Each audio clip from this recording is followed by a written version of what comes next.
The Triangle Radio Reading Service connecting people who are blind and print impaired to each other, their communities, and families by delivering news, information, entertainment, and special features using the latest audio technology.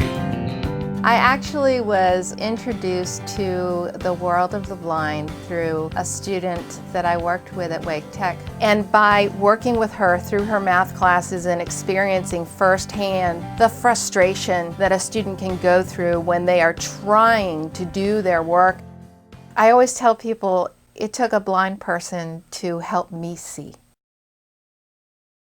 It's a very isolating condition.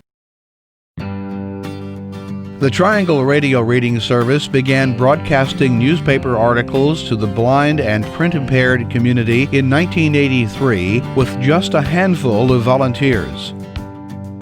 In 2013, our volunteers contributed over 11,000 hours of broadcast material, along with many more hours in the production of specialty shows, technical assistance, administration, and fundraising.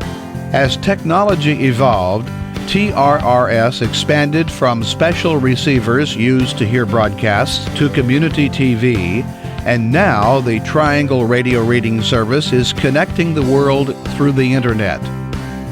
Technology has always played a valuable role in connecting the visually impaired community with the sighted world. We also have handheld devices like my Victor Reader Strength. I can walk around with this. I have my books on here. I can make recordings of my own notes and take notes, and I have music on here. But I can also mash this button here, the online button, and go online and listen to Triangle Radio Reading Service. In addition to streaming live broadcasts over the Internet, TRRS is connecting through podcasts. I promote the podcast to everyone because it's difficult to set a schedule, especially if you're a student or person that's working. You can't always be able to listen to things live. TRRS has expanded our connections to educational, government, and statewide organizations through AIM audio accessible instructional and informational material. We identified 5 students at the college who were visually impaired, and we reached out to their instructors with a letter saying that we were looking to take any materials that they had and make them accessible. We set up Dropbox accounts here at the studio and also had each student set up a Dropbox account. Volunteers at the reading service would read them and record them as MP3 files and then put them back in the Dropbox so the student could now get that material in an accessible format. My vision is that we continue to be more responsive to our community, and hey, we got a great opportunity. I mean, this is our radio station. It's a unique opportunity for us, and it's a niche market. And this radio station has the opportunity to speak to us, and more importantly, to allow us to speak to us. We have to make the service available to people who are blind, visually impaired, or who are print challenged, and we have to reach all ages of those people. It encompasses everybody and gives them equal and full access.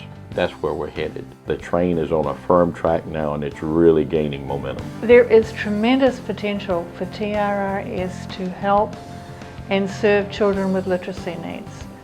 And it provides this absolutely unique service, and I would love to see it expand into that.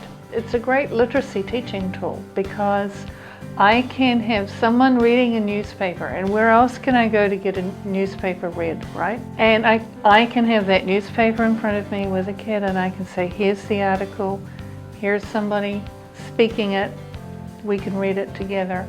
You know, it's this constant stream of information. It's like a waterfall, you know, you don't see the individual drops. You see the waterfall, you see the big thing, but all those little drops, all those little articles add up to being a more informed person. And that is of tremendous value because that's what opens doors and keeps you connected to the community.